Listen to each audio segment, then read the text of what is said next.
অবিরাম আছড়ে পড়া ঢেউয়ের সাথে বাতাসের মৃদুবন্ধ কলতান তৈরি করে ভিন্ন এক নৈসর্গিক ব্যঞ্জনা। কখনো অবাক বিস্ময়ে দৃষ্টিসীমায় ধরা দেয় নির্ভয় প্রাণ প্রকৃতি।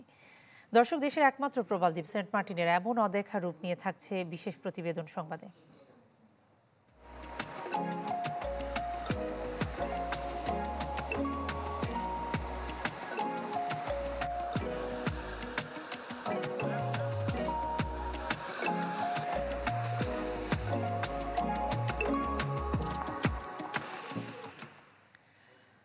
গণহত্যার দায়ে আওয়ামী লীগের বিচার এবং দলটির রাজনীতি নিষিদ্ধের দাবিতে বিক্ষোভ সমাবেশ করবে জাতীয় নাগরিক পার্টি এনসিপি।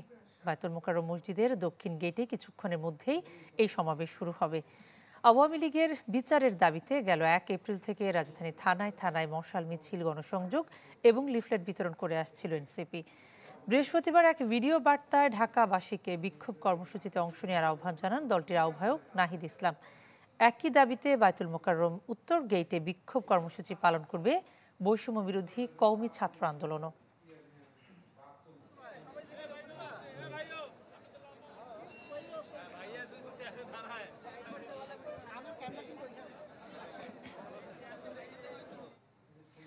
দর্শক, বিক্ষোভ কর্মসূচির খবর জানাতে বায়তুল মোকাররম মসজিদের দক্ষিণ গেইটে থেকে আমাদের সঙ্গে যোগ দিচ্ছেন আশরাফুল আলম আকাশ। আকাশ, বিক্ষোভ মিছিল কি শুরু হয়েছে এবং সেখানে সমাগম কেমন? মূলত আওয়ামী লীগের গণহত্যার দায়ে বিচার এবং দলটির রাজনৈতিক কার্যক্রম নিষিদ্ধের দাবিতে আজকের এই সমাবেশের ডাক দিয়েছে জাতীয় নাগরিক পার্টি। দুপুর 3টায় আনুষ্ঠানিকভাবে তাদের এই সমাবেশের কার্যক্রম শুরু হবে। এখন যেটি হচ্ছে, এখন মঞ্চ প্রস্তুতের কাজ ইতিমধ্যে শেষ হয়েছে। এছাড়া আনুষঙ্গিক যে প্রস্তুতির কাজগুলো সেগুলো কিন্তু এখন চলমান রয়েছে। যদি আমি জানিয়ে রাখি, দল হিসেবে আওয়ামী লীগের রাজনৈতিক কার্যক্রম যেন নিষিদ্ধ করে সেই দাবিটি মূলত আজকের বিক্ষোভ সমাবেশে তারা তুলে ধরেছে। এছাড়া গণহত্যার দায়ে আওয়ামী লীগের বিচারের দাবিও কিন্তু আজকের এই সমাবেশ থেকে তারা জানাবে। এ নিয়ে কিন্তু বেশ কিছুদিন ধরে আমরা দেখে আসছিলাম যে জাতীয় নাগরিক কমিটি এনসিপি বিভিন্ন স্থানে কিন্তু গণসংযোগ থেকে শুরু করে লিফলেট বিতরণ করে আসছিলেন। মূলত আজকে সেই কার্যক্রমকে আনুষ্ঠানিকভাবে একটি রূপ দেওয়ার জন্য ঢাকা মহানগরের আয়োজনে, এনসিপি ঢাকা মহানগরের আয়োজনে আজকে এই সমাবেশ, যে সমাবেশে অংশ নেওয়ার জন্য ইতিমধ্যে কিন্তু আমরা দেখতে পাচ্ছি ঢাকা সহ আশপাশের যে জেলাগুলো আছে সেখান থেকে কিন্তু এনসিপির যারা কর্মী সমর্থক আছেন তারা কিন্তু যোগ দিচ্ছেন। আর দুপুর 3টায় যখন আনুষ্ঠানিকভাবে এই কার্যক্রম শুরু হবে তখন কিন্তু এনসিপির যারা কেন্দ্রীয় নেতারা রয়েছেন। বসুন্ধরা ডায়াপেন্ট এখন আরো উন্নত। এই হট এয়ার থ্রো টপশিট দ্রুত শোষণ করে সোনামণিকে দেয় কোমল অনুভূতি। তারা একে একে করে বক্তব্য রাখবেন, যেখানে উঠে আসবে আসলে দল হিসেবে তারা তাদের পরবর্তী কার্যক্রম কি দিবে এবং নেতাকর্মীদের জন্য আসলে তাদের পরবর্তী কর্মসূচি কি থাকবে সেটিও কিন্তু তাদের বক্তব্যের মাধ্যমে পরবর্তীতে আমরা জানতে পারবো। এছাড়া যদি বলে রাখি, জুলাই অভ্যুত্থানের পর থেকে যখন বৈষম্য বিরোধী ছাত্র আন্দোলনের যারা নেতৃত্ব দিয়েছিলেন তাদের সমন্বয়ে কিন্তু জাতীয় নাগরিক পার্টি এনসিপি গঠন করা হয়েছে। এছাড়া আজকে সেই কার্যক্রমকে ত্বরান্বিত করতে মূলত তারা তাদের যে কর্মসূচি সেই কর্মসূচিগুলো একে একে করে আসছে। দুপুর 3টায় আনুষ্ঠানিকভাবে শুরু হওয়ার কথা রয়েছে। ইতিমধ্যে কিন্তু তাদের যে প্রস্তুতির কার্যক্রম সেগুলো আমরা দেখছি করা হচ্ছে। তবে বায়তুল মোকাররম দক্ষিণ গেটের সামনে যে রাস্তাটি আছে সেই রাস্তার মধ্যে কিন্তু আজকের এই অনুষ্ঠানটি হচ্ছে। যারা দূর দূরান্ত থেকে নেতাকর্মীরা এসেছেন তারা বলেছে তাদের দল থেকে যেভাবে তাদের নির্দেশনা দেওয়া হচ্ছে মূলত তারা সেভাবে কার্যক্রমগুলো করে যাবে।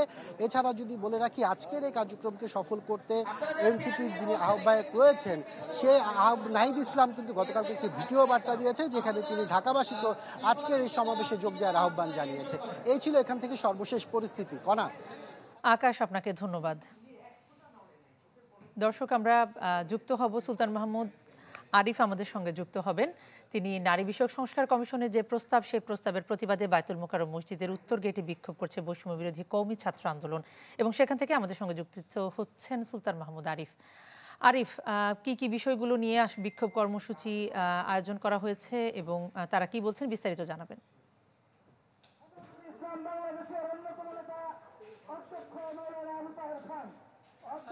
নারী সংস্কার যে কমিশনটি গঠন করা হয়েছে এবং সেই কমিশনকে ইসলামী দলগুলো বলছে এটি ইসলাম বিদ্বেষী একটি কমিশন গঠন করা হয়েছে এবং অনতিবিলম্বে এই কমিশন যেন বাতিল করা হয় সেই দাবি তারা তুলছেন এবং নামাজের পরপরই হেফাজতে ইসলাম সহ বেশ কয়েকটি ইসলামী দলের নেতৃবৃন্দরা এখানে একত্রিত হয়েছেন এবং তাদের এই সমাবেশের পরপরই তারা এখান থেকে একটি বিক্ষোভ মিছিল বের করবেন।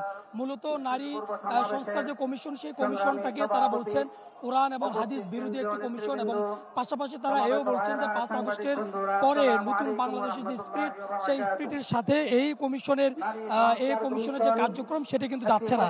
এই জন্য তারা অনতিবিলম্বে নারী সংস্কার কমিশনের যে প্রস্তাবনা সেই প্রস্তাবনাটি সংস্কার নয়, মূলত সেই প্রস্তাবনাটি অনতিবিলম্বে তারা বাদ দেওয়ার জন্য বলছেন। তারা বলছেন যে সংস্কার কমিশনের প্রতিবেদনটি বাংলাদেশের সংখ্যাগরিষ্ঠ মুসলিম নারী সমাজের প্রত্যাশার সঙ্গে সাংঘর্ষিক এবং তারা এও বলছেন যে নারী সংস্কারের যে সুপারিশ সেই সুপারিশে এমন কিছু বিষয় নিয়ে আসা হয়েছে যাতে সামাজিক মূল্যবোধে চরমভাবে আঘাত করা হয় এবং একে কোরআন এবং হাদিসেরও সুস্পষ্ট লঙ্ঘন বলে তারা উল্লেখ করছেন। এছাড়া তারা এটাকে যেমন যৌন কর্মসহ নানাবিধ পেশাকে স্বীকৃতি দেওয়ার মতো একটি ব্যবস্থা বলেও তারা কিন্তু দাবি করছেন।